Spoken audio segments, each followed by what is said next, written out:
Picture this scenario. You walk into a car dealership on a Saturday afternoon, and within minutes you're drowning in a sea of confusing terminology.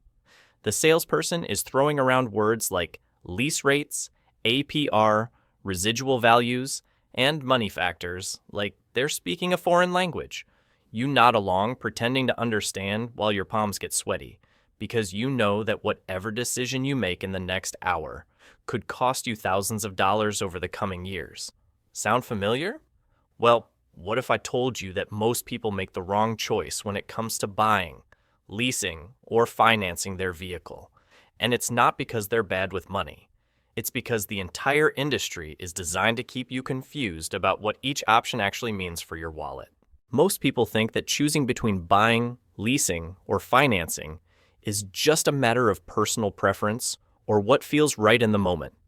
But here's something that might surprise you.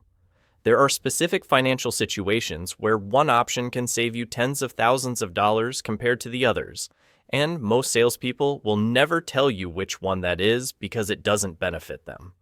My name is Alex, and I spend way too much time analyzing the mathematics behind major financial decisions and why some people seem to effortlessly make smart money moves while others get trapped in expensive cycles that drain their wealth for decades. If you've ever wondered what the real difference is between these three options and how to choose the one that will actually put money back in your pocket instead of taking it out, make sure to hit that subscribe button and give this video a thumbs up if it ends up saving you some serious cash.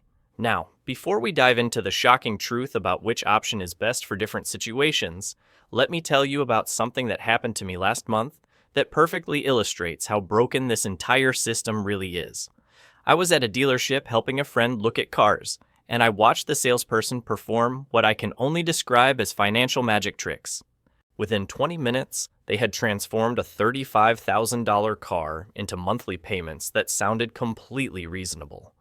They made leasing sound like you were basically getting a free car, financing look like you were building equity like a homeowner, and buying outright seemed like something only rich people could afford.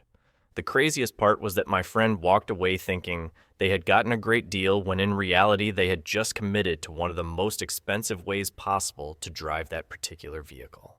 This experience made me realize that most people are making these decisions based on completely wrong information, and it's costing them a fortune. The car industry has perfected the art of making expensive options sound affordable and affordable options sound impossible.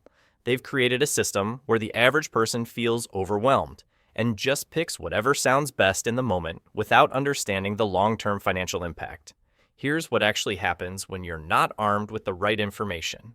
You end up in what I call the perpetual payment trap.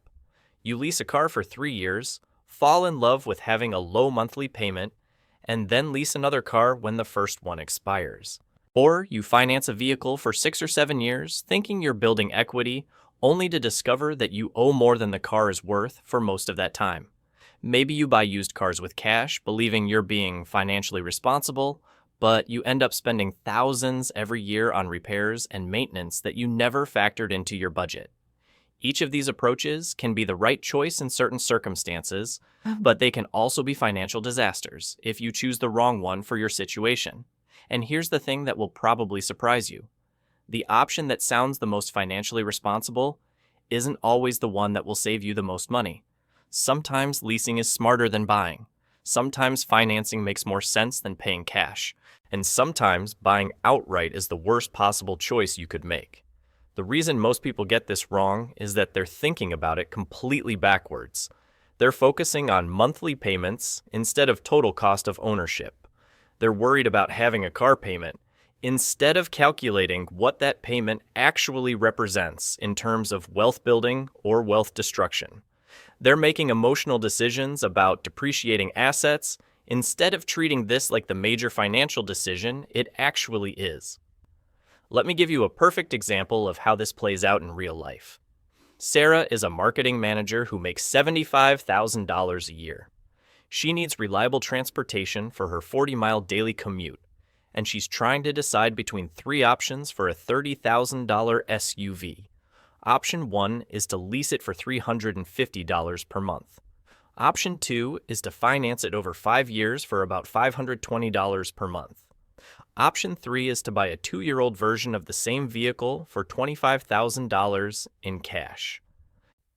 At first glance, most people would say that buying the used car with cash is obviously the smart financial move. No monthly payments, no interest charges, and you own the vehicle outright. Sarah's financially savvy friends all tell her this is the responsible choice, and it certainly feels good to avoid debt.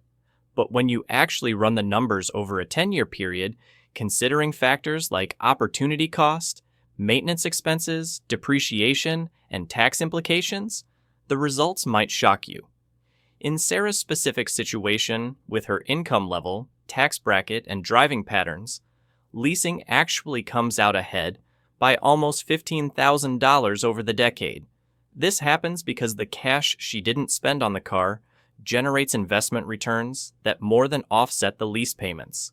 The maintenance costs are covered under warranty, and her tax situation allows her to deduct some of the lease payments as a business expense. But here's where it gets really interesting. If we change just a few variables in Sarah's situation, suddenly financing becomes the best option. And if we adjust her circumstances slightly differently, buying with cash wins by a landslide.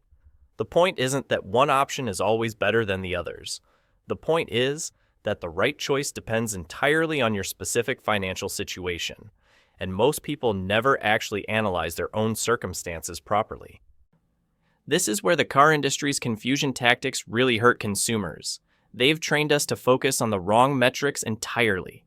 Dealerships want you to think about monthly payments because they can manipulate those numbers in ways. They can countless extend term to lower the payment while increasing the total amount you pay. They can structure leases with low monthly costs but expensive end-of-lease fees. They can offer cash discounts that sound impressive but pale in comparison to the financing incentives you're giving up. The sales process itself is designed to overwhelm you with options and pressure you into making a quick decision. They'll show you payment calculations that look favorable without explaining what you're actually paying for. They'll compare monthly lease payments to monthly loan payments without mentioning that the lease payment never stops, while the loan payment eventually does. They'll tout the benefits of ownership without calculating the real cost of repairs, insurance, and depreciation. What makes this even more problematic is that most people approach this decision emotionally rather than mathematically. They fall in love with a specific vehicle and then try to figure out how to afford it, instead of determining what makes financial sense and then shopping within those parameters. They let the excitement of getting a new car override their logical analysis of the long-term costs. But there's something even more insidious happening here that most consumers never realize. The financing options aren't just about the car itself. They're about how that decision impacts your overall wealth-building strategy. When you tie up $25,000 in a depreciating asset, that money can't be invested in appreciating assets. When you commit to monthly payments for 5 or 6 years, you're reducing your ability to take advantage of other opportunities that might arise. This is why understanding the true cost of each option requires looking far beyond just the car purchase itself. You need to consider what economists call opportunity cost, which is what you give up by choosing one option over another. You need to think about cash flow implications and how different payment structures affect your monthly budget and your ability to handle unexpected expenses. You also need to understand the psychological impact of different ownership structures. When you lease a vehicle, you're essentially renting it for a predetermined period, which means you never build equity, but you also never absorb the full depreciation hit. When you finance, you're gradually buying the car from the bank while the vehicle loses value, creating a situation where you might owe more than it's worth for years. When you buy outright, you immediately own a depreciating asset, but you also have complete control over how you use and maintain it. The tax implications alone can swing the math dramatically in favor of one option over another. If you're self-employed or use your vehicle for business purposes, lease payments might be partially deductible as a business expense. If you're an employee who occasionally uses your car for work, the depreciation on a purchased vehicle might provide tax benefits. If you're in a high tax bracket, the interest on a car loan might actually cost you less than you think after accounting for the tax deductions. Insurance costs vary significantly between these options as well, and most people never factor this into their decision-making process. When you lease a vehicle, you're typically required to carry higher levels of coverage, which increases your monthly insurance premium. When you finance, you need comprehensive and collision coverage until the loan is paid off. When you own outright, you can choose your coverage levels, potentially saving hundreds of dollars annually on insurance premiums. Here's something that will probably make you reconsider everything you thought you knew about car payments. The person who always buys reliable used cars with cash isn't necessarily making the smartest financial move. Sometimes that approach costs more over time than strategic leasing or financing. Let me explain why this happens and why it challenges conventional financial wisdom. When you buy a 3-year-old car for $20,000 in cash, you're betting that the vehicle will provide reliable transportation for many years, while requiring minimal maintenance. But vehicles are complex machines with thousands of components that can fail unexpectedly. That $20,000 car might need a transmission repair costing $4,000 in year 2. It might require a new engine in year 4. These major repairs aren't covered by warranty, and they can easily push your total cost of ownership above what you would have paid through other financing methods. Meanwhile, the person who leased a new vehicle for 3 years never faces these repair costs, because everything is covered under warranty. Their predictable monthly payment includes the peace of mind of knowing exactly what transportation will cost them each month. When the lease expires, they simply return the vehicle and lease another new one, maintaining that predictable cost structure indefinitely. This doesn't mean leasing is always better than buying used cars with cash. It means the decision depends on factors like your risk tolerance, your mechanical knowledge, your ability to handle unexpected expenses, and your priorities regarding predictability versus potential savings. The person who can competently maintain their own vehicle and has emergency funds set aside for major repairs might come out ahead buying used. The person who values predictability and wants to avoid maintenance headaches might find leasing more cost-effective. But here's where most people make their biggest mistake. They choose their financing method first and then shop for vehicles within that framework. They decide they want to lease and then look for the best lease deals. They decide they want to buy and then shop for cars they can afford to purchase outright. This backwards approach often leads to suboptimal outcomes because different vehicles make sense with different financing strategies. The smart approach is to identify the type of vehicle that meets your needs and then analyze which financing method works best for that specific car, your particular situation. A luxury vehicle with rapid depreciation might make sense to lease but be a terrible purchase. A reliable economy car with slow depreciation might be perfect to buy but offer poor lease terms. A certified pre-owned vehicle with remaining warranty coverage might be ideal for financing but overpriced for cash purchase. This is why you need to understand what the numbers actually mean instead of just comparing monthly payments. When a salesperson shows you lease terms, they're typically quoting you the monthly payment, but not explaining how much of that payment goes toward the actual use of the vehicle versus fees, taxes, and profit margins. When they show financing terms, they focus on the monthly payment rather than the total interest you'll pay over the life of the loan. Let me break down what these numbers really represent in terms of your wealth. When you lease, your monthly payment covers the depreciation of the vehicle during your lease term, plus interest on the money the leasing company has tied up in the car. You're essentially paying for the privilege of using someone else's asset while they absorb the long-term depreciation risk. When you finance, your monthly payment includes principal reduction, which builds equity in the vehicle, plus interest, which is pure cost. When you buy outright, you're exchanging cash for an asset that immediately begins losing value. The key insight is that none of these approaches is inherently good or bad. They're tools that can be used effectively or ineffectively depending on your circumstances. The wealthy understand this and choose their financing method based on mathematics rather than emotions. They calculate the total cost of ownership under different scenarios and pick the option that maximizes their overall wealth, not the one that feels most comfortable or socially acceptable. This mathematical approach reveals some counterintuitive truths about vehicle financing. Sometimes the option with the highest monthly payment actually costs less over time. Sometimes the choice that requires no monthly payment ends up being the most expensive. Sometimes the decision that feels financially irresponsible is actually the smartest move for building long-term wealth. Understanding these nuances requires looking at your vehicle decision as part of your broader financial strategy, rather than as an isolated transaction.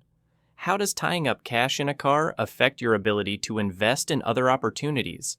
How do monthly payments impact your cash flow and emergency fund? How does the predictability of lease payments compare to the uncertainty of maintenance costs on an older vehicle?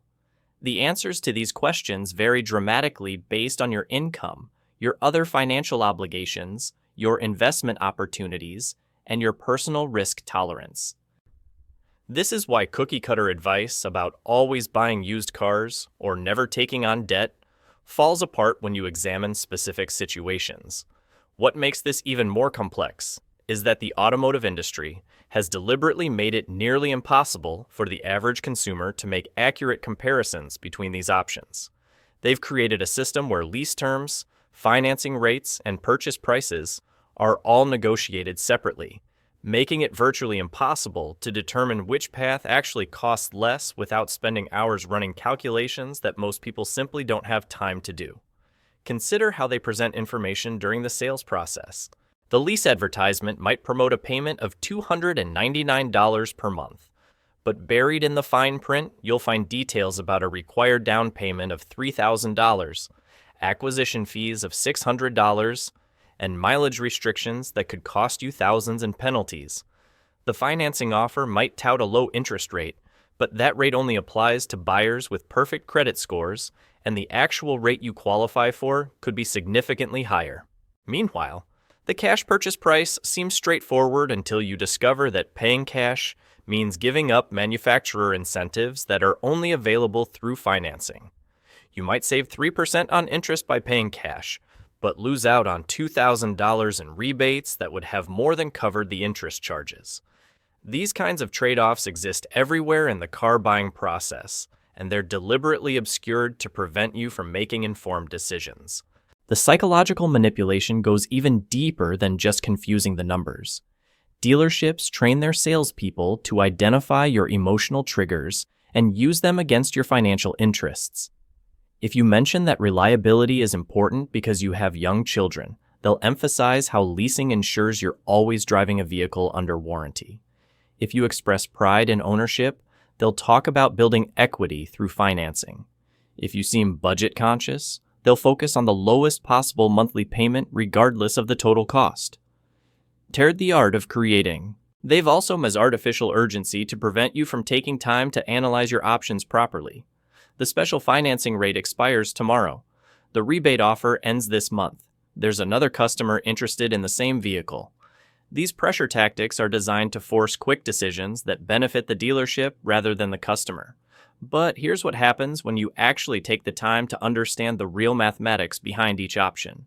You discover that the decision isn't nearly as complicated as the industry wants you to believe.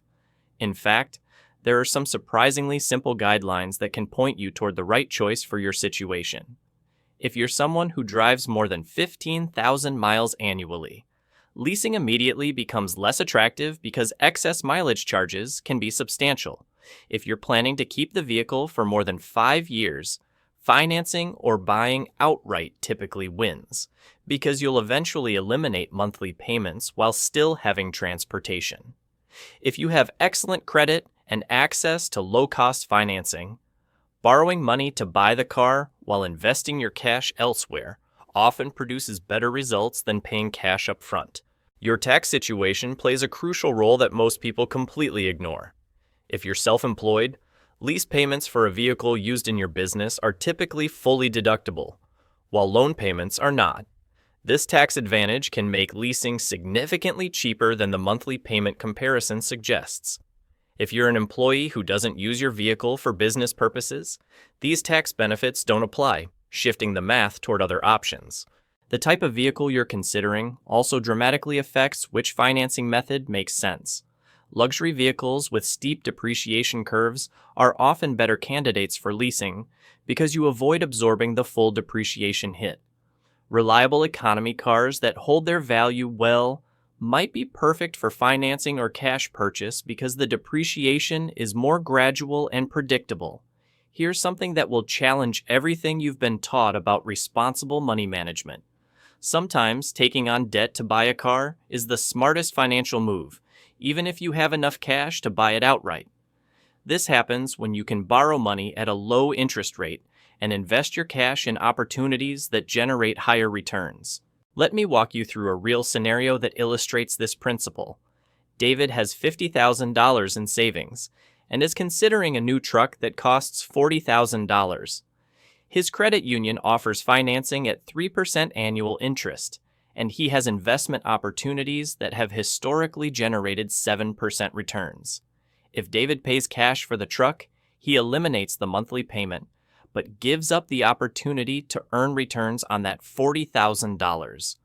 Over 5 years, the difference is substantial.